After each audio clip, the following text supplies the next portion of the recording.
Assalamualaikum everyone. Welcome to DK Study Hub. Today is session number 3, and we have discussed the elasticity of demand yesterday, and we have discussed its types and its subtypes in very detail. And today we're gonna talk about total outlay method, and it is very uh, similar to that topic. So let's begin. In total outlay method, it is also called expenditure method or unitary method. In this method, uh, this is like elasticity of demand, and this method is introduced by Dr. Alfred Marshall, who was a great economist of that time. And according to this method, since price of a good and total outlay method may greatly related to each other, the price in the total outlay method is have been very greatly related to each other, which is with the help of this method we can find out which is unit which elasticity of demand is equal to unity, which is greater than unity, or which one is less than unity. और अगर हम इसको उर्दू में बताएंगे तो ये इस तरह है कि ये मेथड जो है एल्फ्रेड मार्शल ने लिखा है, द ग्रेट। और उनके इस मेथड में बड़ा ही अच्छा कॉम्बिनेशन है हमारा, जो कि बहुत ज़्यादा रिलेशन है दोनों का, टोटल आउटले मेथड और हमारा प्राइस ऑफ अ गुड का। तो इसके अंदर जो है हम ये पता लगाएंगे और ये हम समझेंगे कि हमारी इलास्टिसिटी ऑफ डिमांड जो है वो कब हमारी इक्वल टू यूनिटी है, या हमारी price elasticity of elasticity of demand greater than unity है या लेस देन यूनिटी है। तो इसके तीन केसेस हैं मेन, ये एज ए शॉर्ट क्वेश्चन पूछा जाता है एग्जाम में। तो इसके तीन मेन केसेस हैं। सबसे पहला केस क्या है कि इन this case total amount spend on the purchase of good remain the same with the same in its price, elasticity of demand is said to be equal to unity. So in this case, total amount spent, the expense on purchasing of a good remains constant when change in its price. इसका क्या मतलब है, अगर इसकी कोई example ले हम, तो कोई भी इस तरह की एग्जांपल होगी कि अगर जो है हमारी प्राइस जो है वो टोटल हम जो अपने स्पेंड कर रहे हैं परचेजिंग में गुड्स की, और वो हमारी सेम रहेगी अगर प्राइस चेंज होगी या नहीं भी होगी, लेकिन हमारी जो है वो परचेजिंग ऑफ गुड्स जो है वो सेम रहेगी। इसकी एग्जांपल हम मेडिसिन्स भी ले सकते हैं, हम पेट्रोल भी ले सकते हैं। ये जो है अगर किसी चीज़ की प्राइस इंक्रीज या डिक्रीज होती जा रही है, लेकिन जो हमारी स्पेंडिंग है उसके ऊपर एक पर्टिकुलर गुड पे, वो जो है हमारी सेम रह रही है और वो कम ज़्यादा नहीं हो रही। This is called equal to unity, मतलब हमारी इलास्टिसिटी ऑफ डिमांड जो है वो सेम है और इक्वल है प्राइस से, चाहे वो प्राइस कम हो रही है with in change in its price, या ज़्यादा हो रही है या कम हो रही है। हमारी जो परचेजिंग है, स्पेंड हम जो जितना कर रहे हैं स्पेंडिंग, जितनी हम एक पर्टिकुलर गुड पे कर रहे हैं वो सेम रहेगी। तो this is called equal to unity.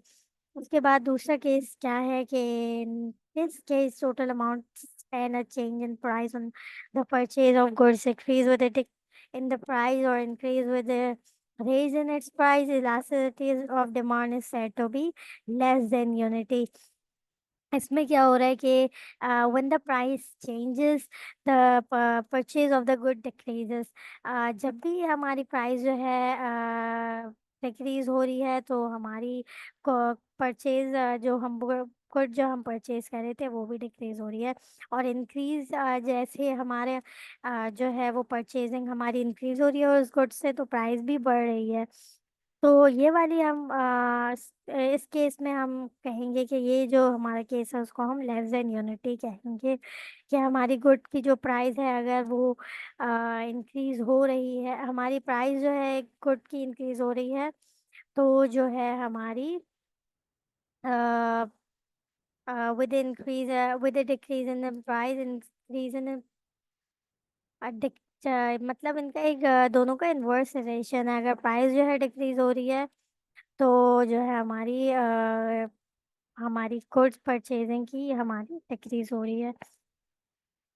मतलब जो है टोटल एक्सपेंडिचर हमारा इंक्रीज हो रहा है, और प्राइस जो है हमारी, जब प्राइस इंक्रीज हो रही है तो टोटल एक्सपेंडिचर भी इंक्रीज हो रहा है। सॉरी, मैंने गलत बोल दिया। इनवर्स रिलेशन नहीं है, इन दोनों का डायरेक्ट रिलेशनशिप चल रहा है यहाँ पे। कि जो है जैसे हमारी प्राइस डिक्रीज हो रही है तो हम जो वो गुड्स परचेज कर रहे थे वो भी हमारी कम हो गई। That is called elasticity of demand greater, oh sorry, less than unity. उसके बाद हम आ जाते हैं थर्ड केस पे। In total amount purchase of a good increase with the fall in price और decrease with the rise in price, elasticity of demand is said to be greater in the unity. Total amount of a good purchase, हमने जितना भी amount जो है जो use किया है अपनी परचेजिंग पे एक पर्टिकुलर गुड को, इंक्रीज होगी अगर प्राइस जो है जैसे ही हमारी कम होगी। ये इसकी एग्जांपल हम इस तरह भी ले सकते हैं कि अगर हमारे बहुत बड़े बड़े ब्रांड्स हैं, जैसे नाइकी है, एडिडास है, तो अगर इनकी जो है वो प्राइस अगर कम हो जाती है और इसके ऊपर डिस्काउंट लग जाता है, तो हम लोग जो है वो फौरन अपनी परचेजिंग पावर इंक्रीज कर देते हैं और जाके वो गुड जो है हम खरीद लेते हैं। So in this case this is called greater in unity. elasticity of demand is said to be greater in unity. तो आपको होपफुली ये समझ आ गया होगा तीनों कॉन्सेप्ट्स के, हमारी जो है इलास्टिसिटी ऑफ डिमांड कब इक्वल टू यूनिटी होती है, कब ग्रेटर होती है और कब लेस होती है। तो सबसे पहले हम इसका शेड्यूल देख लेते हैं, उसके बाद के इसके शेड्यूल में क्या है।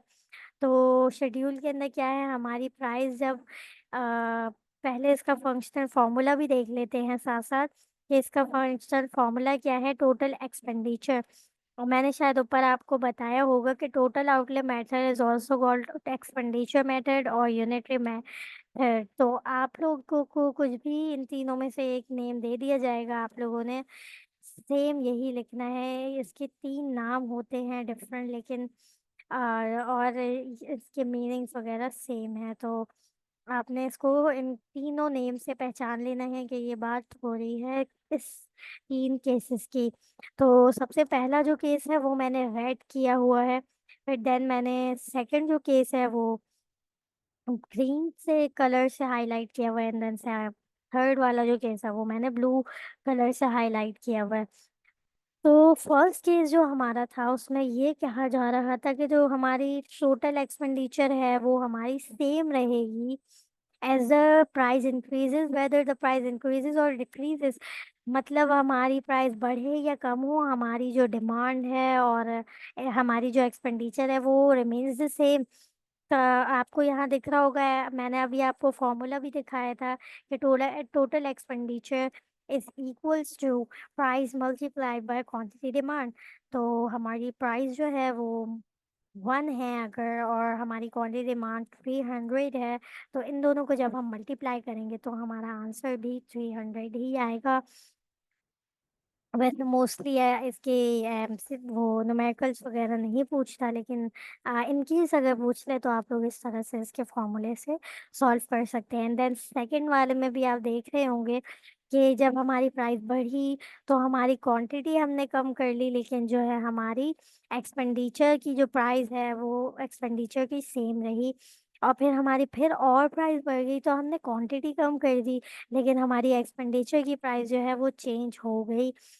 इसका मतलब जैसे जैसे प्राइस बढ़ रही थी हमारी क्वांटिटी हम कम करते जा रहे थे, लेकिन हमारा जो एक्सपेंडिचर था एक चीज़ थी। पहले अगर हम इस तरह भी समझे जैसे इन्फ्लेशन है, तो एक चीज़ जो है जिसकी प्राइस 1 रुपीज़ थी, या हम वन को जो है वो 10,000 कर लेते हैं कि एक चीज़ की प्राइस 10,000 थी, तो वो 300 की क्वांटिटी में हमें मिल रही थी। तो हमारा जो है टोटल एक्सपेंडिचर 30,000 हो रहा था। लेकिन जैसे जैसे इन्फ्लेशन बढ़ी और हमारी प्राइस जो है वो 10 से टू 20,000 पे चली गई। लेकिन जो है हमारी जो गुड्स हम परचेज कर रहे थे वो कम हो के हाफ हो गई। मतलब पहले हम 300 की क्वांटिटी में डिमांड हमारी थी, अब हमारी डिमांड जो है कम हो गई, 150 हो गई। मतलब हमारी क्वांटिटी हमने कम कर ली, लेकिन हमारी क्वांटिटी कम करने का फायदा नहीं हुआ क्योंकि हमारा टोटल एक्सपेंडिचर एग्जैक्टली सेम हो रहा है। एंड देन हमारी जब प्राइस 30,000 हो गई है, एज्यूमिंग फिगर्स हैं तो इस पे आप तवज्जो नहीं दीजिएगा, I am just assuming these. तो जैसे ही हमारी प्राइस जो है वो 30,000 हो गई, तो हमारी मल्टीप्लाई किया हमने तो ये 30,000 फिर से हमारी जो है टोटल एक्सपेंडिचर हो गई, लेकिन हमारी क्वांटिटी जो है वो हमारी कम हो गई। मतलब पहले एक चीज़ जो है हम इसी प्राइस में हम 300 की क्वांटिटी में खरीद रहे थे, तो अब ऐसा हो गया है कि हमारी जो है वो टोटल एक्सपेंडिचर कम क्वांटिटी में उसी सेम प्राइस में मिल रही है। तो ये एक है, मैंने एजम्पशन या एग्जांपल समझाइए ताकि आप लोगों को सही से समझ आ जाए। वरना जो है इसका फंक्शनल फॉर्मूला से ये सॉल्व हुआ है कि when we multiply price with quantity तो हमें अपना टोटल एक्सपेंडिचर पता चल जाता है। और इसके अंदर ये हमें पता चल रहा है कि हर दफ़ा जितनी प्राइस बढ़ रही है हमारी जो है क्वांटिटी तो कम हो रही है, लेकिन हमारा expenditure remain same. So in this case, we call this equal to unity, कि हमारी एक्सपेंस तो हमारा एग्जैक्टली सेम हो रहा है, और जैसे जैसे प्राइस बढ़े या कम हो हमारा एक्सपेंस जो है वो सेम हो रहा है। देन हमारा केस टू आता है। इसके अंदर क्या हो रहा है कि हमारी जो है प्राइस 4, 5 एंड 6 हो गई। सबसे पहले हमने 4 × 75 किया तो हमारा जो एक्सपेंडिचर है वो 300 ही आया। देन उसके बाद हमने जब हमारी प्राइस बढ़ी 5 तो हमारी क्वांटिटी फिर कम हो गई। और इस बार क्या हुआ आपको दिख रहा होगा कि हमारी जो हमने प्राइस मल्टीप्लाई बाय क्वांटिटी की तो हमारा जो टोटल एक्सपेंडिचर है वो पहले से ज़्यादा हो गया। पहले से 350 रुपीज़ ज़्यादा हो गया। तो ये जो है फिर हमने जब हम नेक्स्ट देखा, नेक्स्ट हम फिगर देख रहे हैं तो हमारी प्राइस जो है 5 से 6 हो गई। And then 6 × 60 it's 360। तो हमारी जो प्राइस है वो टोटल एक्सपेंडिचर है वो भी बढ़ गया। मतलब प्राइस के बढ़ने के साथ साथ हमारा टोटल एक्सपेंडिचर भी बढ़ता चला जा रहा है। So this case is called greater than unity. Hopefully आपको ये वाला कॉन्सेप्ट भी समझ आ गया होगा कि when we multiply price with quantity हमने यहाँ पे भी एग्जैक्टली सेम किया। लेकिन यहाँ क्या हो रहा है कि हमारी प्राइस कांस्टेंट नहीं रही। हमारी जो प्राइस है वो भी बढ़ती चली गई, और हमारा जो एक्सपेंस है वो सेम नहीं रही, वो बल्कि वो भी बढ़ता चला गया। तो दोनों इन प्राइस के इंक्रीज होने से एक्सपेंडिचर भी इंक्रीज हो रहा है। और अगर हम इसको उल्टे करके देखें, इसको हम नीचे से चल के देखें ऐसा डिसेंडिंग फॉर्म में, तो हम देखेंगे कि अगर सिक्स हमारी प्राइस 6 to 5 चली गई तो हमारा एक्सपेंडिचर भी कम हो गया। तो ये हमारा एक डायरेक्ट रिलेशनशिप शो कर रहा है कि जैसे जैसे हमारी प्राइस बढ़ रही है या कम हो रही है, हमारा एक्सपेंडिचर भी साथ साथ उसके बढ़ रहा है या कम हो रहा है। तो this is called rated then unity. And then हम लास्ट केस की बात कर लेते हैं। तो लास्ट केस में क्या है कि हमारी प्राइस पहले 7 थी तो और हमारी क्वांटिटी थी 40। तो हमने जो है टोटल एक्सपेंडिचर हमारा 280 रुपीज़ का हुआ। देन हमारी प्राइस जो है 7 से 8 हो गई, बढ़ गई। तो हमारा एक्सपेंडिचर जो है वो कम हो गया। मतलब प्राइस के बढ़ने से हमारा एक्सपेंडिचर कम हो गया। देन हमारी प्राइस जो है और बढ़ गई तो हमारा जो है एक्सपेंडिचर और कम हो गया। अच्छा, ये फर्स्ट वाले एग्जांपल में क्या था कि चाहे हम लोगों को बेसिक नेसेसिटीज हैं या कोई भी ऐसी चीज़ है, मैं एज एन एग्जांपल आपको दे रही हूँ। इसका हरगिज़ ये मतलब नहीं है कि ये आप लॉ पे इम्प्लीमेंट कर लें या ऐसी कोई आप एक्सप्लेनेशन में बात लिख लें। ये एग्जांपल है ताकि आप लोगों को आपके समझने के लिए मैं सब बता रही हूँ। तो इसके अंदर क्या है कि फर्स्ट वाले केस में हम एज्यूम कर लेते हैं कि हमें एक बेसिक नेसेसिटी हम जो घर में यूज़ कर रहे होते हैं, वो हम लोग उसकी थोड़ी क्वांटिटी कम कर लेते हैं, लेकिन जो है हम उसे परचेज़ ज़रूर कर रहे हैं और हमारा एक्सपेंडिचर भी सेम हो रहा है। हमने क्या किया, हमने कैलकुलेशन की और हमने बोला एक चीज़ को अगर हम हाफ़ कर लेंगे और उसकी अगर प्राइस बढ़ गई है, तो हमारा एक्सपेंडिचर जो है वो सेम होगा। तो हमने अपनी क्वांटिटी कम करते रहे और हमारी प्राइस जो है वो सेम रही। आई मीन एक्सपेंडिचर जो है हमारा सेम रहा, प्राइस के बढ़ने से हमारे एक्सपेंडिचर पे कोई फ़र्क नहीं आया। देन जो है सेकंड केस में क्या हुआ कि हमारी जो है जैसे-जैसे प्राइस बढ़ी तो हमारी जो है एक्सपेंडिचर भी बढ़ती चली गई।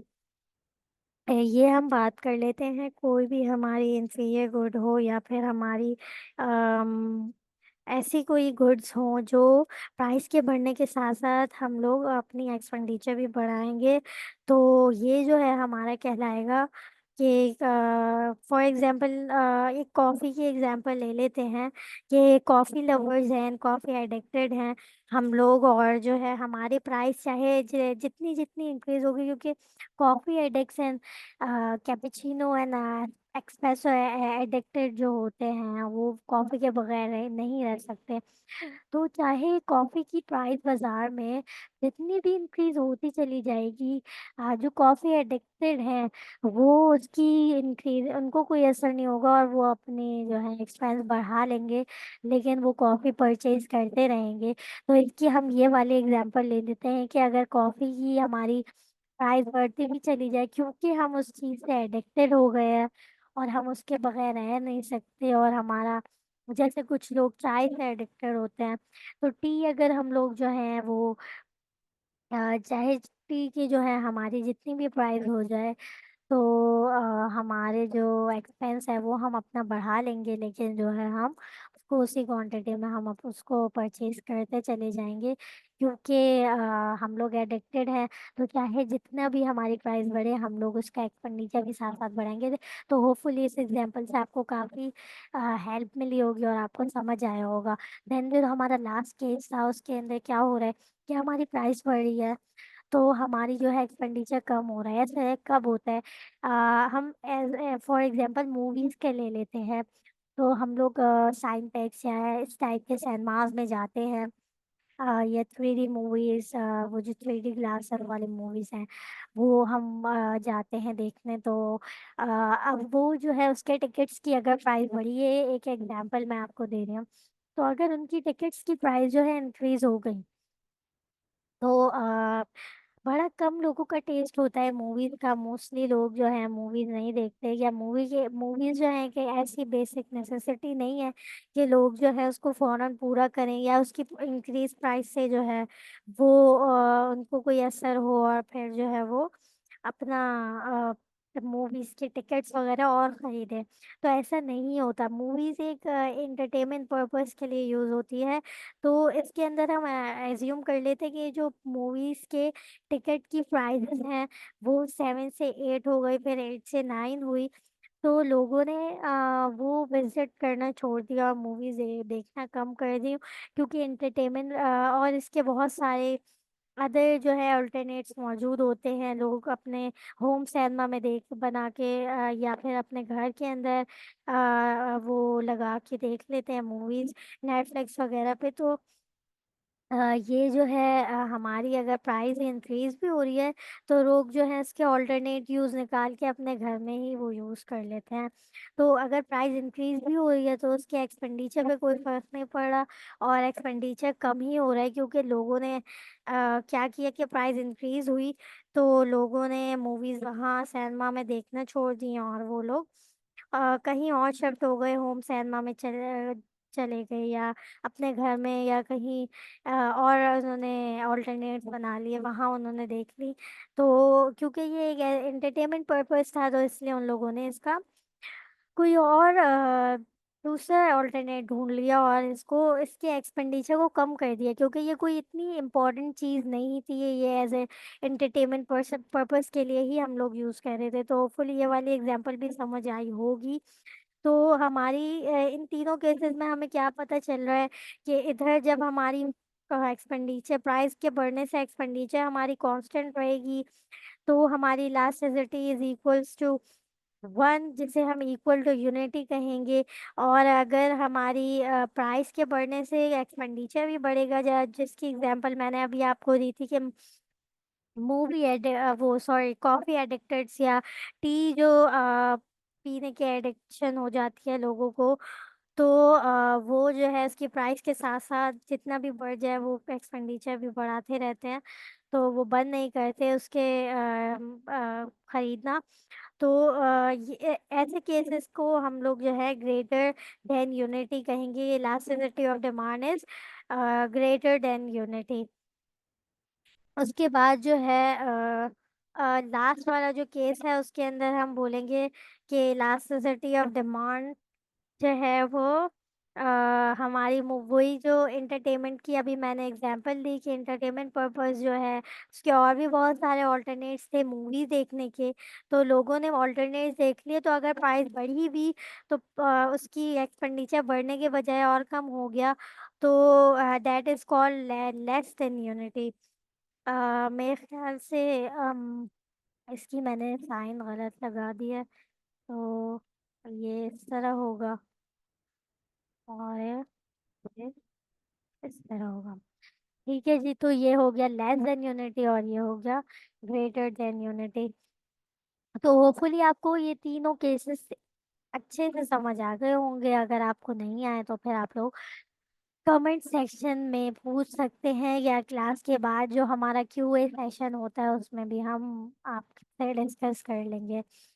और इसकी हम ये वाली हम डायग्राम मैंने एक बनाई है, ये इसका कर्व बनता है इस तरह से।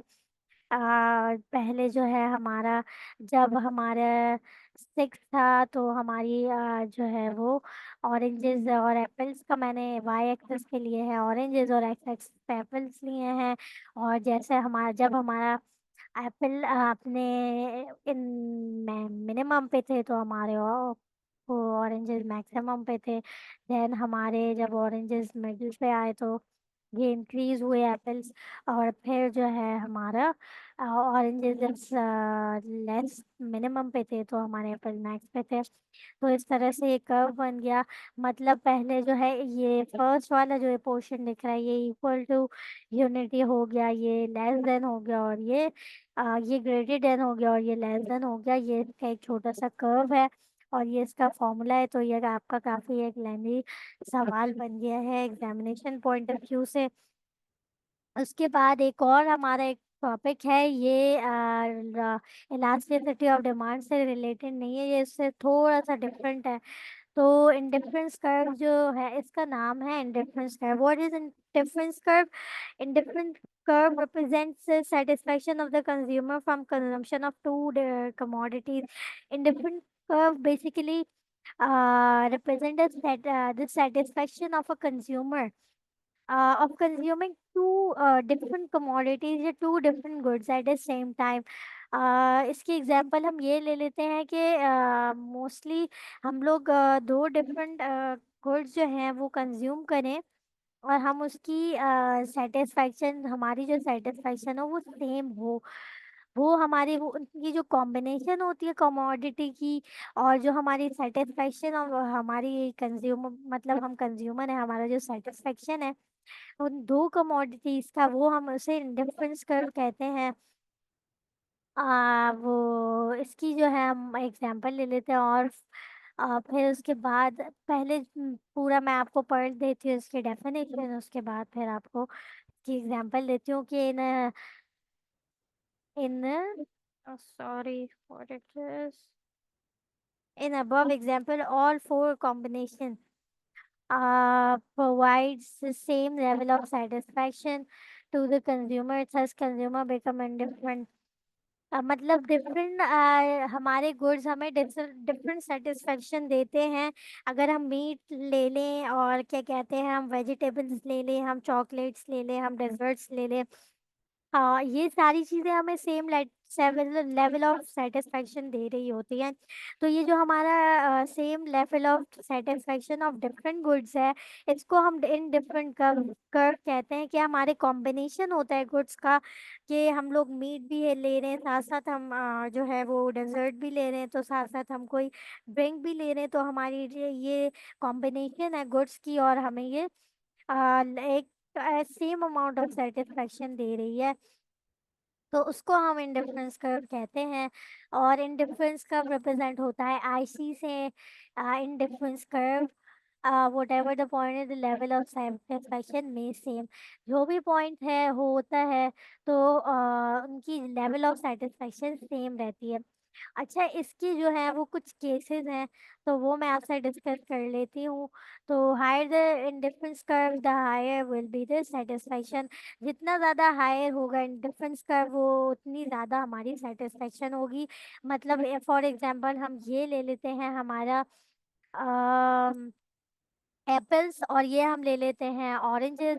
तो हमारी जो ऑरेंज की सेटिस्फेक्शन है, वो हमारी हम पीच जो है हम समझ लेते हैं एप्पल्स, और क्यों समझ लेते हैं, हम एज्यूम कर लेते हैं कि ये हमारे एप्पल्स हैं। तो जो हमारी पी थी, अ, हमारे जो एप्पल्स थे, और जो हमारे ऑरेंजेस थे, तो ऑरेंजेस जो है की सेटिस्फेक्शन लेवल जो है ज़्यादा था एप्पल्स से। हो सकता है हम जो है वो एप्पल्स को ज़्यादा ना पसंद करते हो, हम ऑरेंज लवर हो। तो इसलिए हमने जो है हमारी जो क्योंकि हर ह्यूमन बीइंग की डिफरेंट डिफरेंट सेटिस्फेक्शन लेवल होता है, और उनकी डिफरेंट चॉइसेस होती हैं। तो ऑरेंज हम लोग जो है पसंद करते हैं, और एप्पल्स को कम पसंद करते हैं। तो जो ऑरेंज की कर्व है वो एप्पल से ऊपर है। तो इसलिए हमारा जो इंडिफरेंस कर्व है IC2 जो है हमारा, वो हायर है IC1 से। होपफुली आपको ये वाली बात भी समझ आई होगी कि ये हमने क्या किया था। फिर उसके बाद इसके हम लोग पेज नंबर 2 देख लेते हैं। इसके अंदर क्या था कि slope downward from left to right.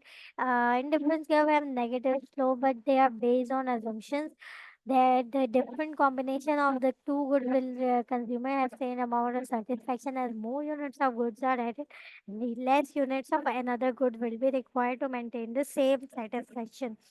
And a different curve can also slope downwards, or is negative slope, but never horizontal, vertical, nor upward.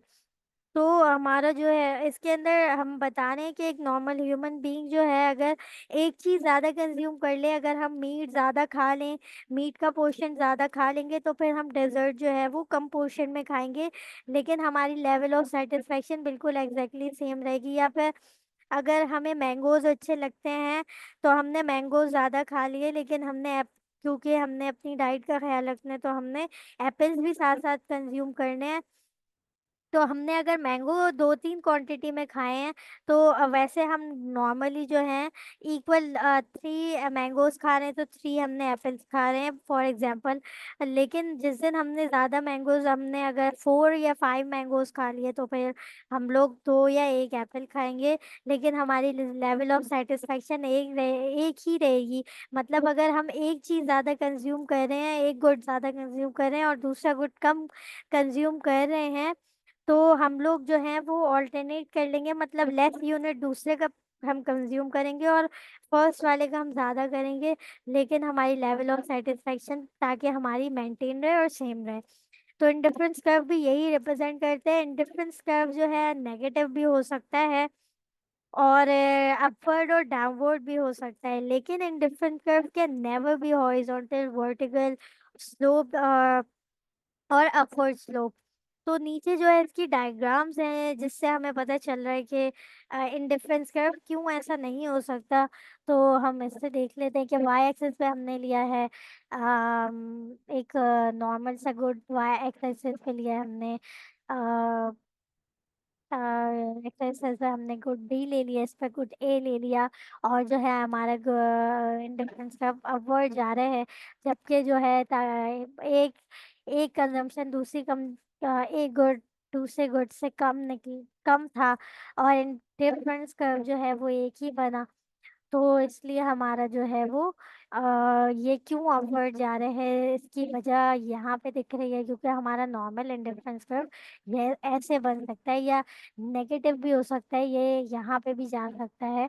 लेकिन इस तरह से कभी इंडिफरेंस कर्व की अपवर्ड स्लोपिंग लाइन नहीं बन सकती, क्योंकि हम एक टू डिफरेंट कमोडिटीज को हम देख रहे होते हैं, और उनका कर्व कुछ इस तरह से बनता है। तो ये स्ट्रेट लाइन कभी भी नहीं होगी, इसका अगर सिंपल मीनिंग में बोले तो ये है कि हॉरिजॉन्टल नहीं होगा, ये वर्टिकल नहीं होगा, ये हमेशा एज अ कर्व बनेगा इस तरह से। तो यहाँ पे ये वर्टिकल लाइंस और हॉरिजॉन्टल लाइंस आपको दिख रही होंगी, ये हॉरिजॉन्टल लाइन है, ये वर्टिकल लाइन है, ये अपवर्ड स्लोपिंग लाइन है। तो इस तरह से हमारा कभी भी इंडिफरेंस कर्व नहीं बनेगा। और इसकी जो थर्ड एंड लास्ट केस है, उसके अंदर क्या हो रहा है कि हमारा जो इंडिफरेंस कर्व है, ये कभी भी आपस में एक दूसरे को इंटरसेक्ट नहीं करेंगे। इसका भी हम प्रॉपर्टी पढ़ लेते हैं, कैसा कि होगा। The third property of indifference curve is that no two indifference curve can cut each other, since the higher indifference curve indicate different level of satisfaction, they cannot cut each other. Indifference curve जो है कभी भी एक दूसरे के intersection नहीं करेंगे, क्यों? क्योंकि दोनों गुड्स का अलग अलग लेवल ऑफ सेटिस्फेक्शन होता है। तो एक का लेवल ऑफ सेटिस्फेक्शन दूसरे के लेवल ऑफ सेटिस्फेक्शन को ओवरलैप या ओवरकम नहीं कर सकता। एक गुड है, हम अगर स्टेक खा रहे हैं या कोई भी ऐसी चीज खा रहे हैं, हम बारबेक्यू आइटम खा रहे हैं खाने में, और हम लोग जो है एक तरफ आइसक्रीम या कोई ऐसी चीज खा रहे हैं, तो दोनों का कंजम्पशन और सेटिस्फेक्शन लेवल डिफरेंट है। हम इन दोनों को कंपेयर कभी भी नहीं कर सकते, और ना हम लोग क्या कहते हैं इन दोनों को ओवरलैप करवा सकते हैं, कि हमारा जो है मीट खाने का लेवल ऑफ सेटिस्फेक्शन वो ओवरलैप कर जाए हमारा। हमें दोनों चीज़ें अपनी अपनी जगह अच्छी लगती हैं। अगर हमें मीट अच्छा लगता है तो हमें आइसक्रीम या कोई भी डेजर्ट अच्छा लगता है। तो दोनों का एक अलग सेटिस्फेक्शन लेवल है। तो दोनों कभी भी एक दूसरे को ओवरलैप या ओवरटेक या एक दूसरे को इंटरसेक्ट नहीं करेंगे, ये दोनों हमेशा डिफरेंट बनेंगे। इसलिए ये वाला कर्व आपको समझ आ रहा होगा कि दोनों अपने अपने कर्व में अलग अलग ट्रेवल करेंगे, कोई किसी को इंटरसेक्ट नहीं करेगा। ये इसके एक थर्ड एंड द लास्ट हमारा प्रॉपर्टी थी इंडिफरेंस कर्व की। इसके एक्सप्लेनेशन को देख लेते हैं, फिर हम अपना लास्ट जो हमारा टॉपिक था, तो हम इसको वाइंड अप करेंगे कि इसका एक्सप्लेनेशन क्या है। कि since the point A is on indifference curve, IC2, it represent a high level of satisfaction to the consumer. The point B, which is located on the lower indifference curve, IC1, the higher IC2 can never equal to IC1. Hence, two indifference curves can never cut each other. जैसे मैंने अभी आपको ये वाली example दी थी कि हम जो है कोई खाना मील के ऊपर हम कभी भी डेजर्ट को या कोई भी और चीज को हम कभी भी उसके ऊपर नहीं ला, मतलब दोनों का हम डिफरेंस नहीं निकाल सकते, दोनों की अलग सेटिस्फेक्शन है और दोनों एक दूसरे से डिफरेंट है। तो हम इसको ऑल्टरनेट नहीं बना सकते कि अगर हमने अपना लंच या मील स्किप करके हमने जो है वो कोई और चीज़ खा ली, तो दोनों एक डिफरेंट चीज़ें हैं। तो कभी भी ये एक दूसरे को कट नहीं कर सकती, तो ये हमेशा सेपरेट ही रहती हैं। अगर हम इस तरह भी ले सकते हैं कि अगर एक तरफ हमारी गाड़ी है या कोई भी कार है और एक तरफ हमारी मोटर बाइक है, तो इन दोनों का कभी भी हम लोग ना डिफरेंस निकाल सकते हैं, ना इन लोगों का कोई कंपैरिजन हो सकता है, क्योंकि ये टोटली डिफरेंट चीज़ें हैं। अगर कार की बात की जाए तो कार जो है वो बिल्कुल ही उसका ओवरऑल मैकेनिज्म डिफरेंट होता है। As compare to bike. Bike का मैकेनिज्म डिफरेंट होता है और उसको जो है वो ड्राइव करना भी डिफरेंट होता है। तो दोनों को कभी भी हम कंपैरिजन नहीं कर पाएंगे कि अगर हम बाइक और कार को कंपेयर करें तो किसका सेटिस्फेक्शन लेवल ज़्यादा है या कम है। वैसे ही अगर किसी हम लोग मील को करें कंपैरिजन, तो वो भी हमारा नहीं हो पाएगा। जैसे अगर हम बिरयानी की बात करें तो बिरयानी का सेटिस्फेक्शन लेवल कभी भी किसी डेजर्ट के सेटिस्फेक्शन लेवल को ओवरलैप नहीं कर सकता या इंटरसेक्ट नहीं कर सकता। दोनों अपनी अपनी जगह डिफरेंट है, तो इन दोनों का कंपैरिजन ही नहीं है। तो ये लास्ट वाला हमारा जो प्रॉपर्टी थी इंडिफरेंस कर्व की, होपफुली आपको मैंने 2-3 एग्जांपल दे दिए हैं, इसमें समझ आ गई होगी। तो यहाँ हमारा सेशन 3 डेमो लेक्चर जो है 3 खत्म होता है। आज के बाद जो है हमारे जो पेड स्टूडेंट्स हैं उनके लिए प्रॉपर क्लासेस हुआ करेंगी, और जो हमारे यूट्यूब वाले स्टूडेंट्स हैं उनको कुछ टॉपिक्स यूट्यूब पे अवेलेबल होंगे, वो मिल जाए करेंगे। और कुछ टॉपिक्स जो हैं वो पे करके ही वो लोग ले सकते हैं, वरना वो अभी अवेलेबल नहीं होंगे। तो प्लीज़ इसका भी ध्यान रखिएगा। और एक और बात थी कि ये जो मेरे नोट्स हैं, अगर आप लोग इसका स्क्रीनशॉट लेके इसको कहीं और किसी और को भेजेंगे तो ये बहुत ही बुरी बात होगी, क्योंकि ये कॉपीराइट्स लगे हुए हैं इस पे और आपको अलाउ नहीं है कि आप किसी और को मेरे बनाए हुए नोट्स किसी और को भेजें जब तक आप मेरे पास रजिस्टर या एनरोल नहीं हो। तो ये अलाउ नहीं है कि आप इसका स्क्रीनशॉट लें और अपने पास कॉपी करें जब तक कि आपने अपने आप को रजिस्टर नहीं किया या आपने इसको खरीदे नहीं। तो प्लीज़ आप लोग इसको परचेज करें अगर आपको ये अच्छे लग रहे हैं, वरना आप लोग इसको परचेज अगर नहीं किया है तो फिर इसका स्क्रीनशॉट वगैरह लेने से गुरेज करें। तो आज का हम लोग सेशन यही खत्म करते हैं, फिर इंशाल्लाह नेक्स्ट सेशन में हम लोग न्यू टॉपिक के साथ मिलेंगे। जब तक के लिए अल्लाह हाफ़िज़।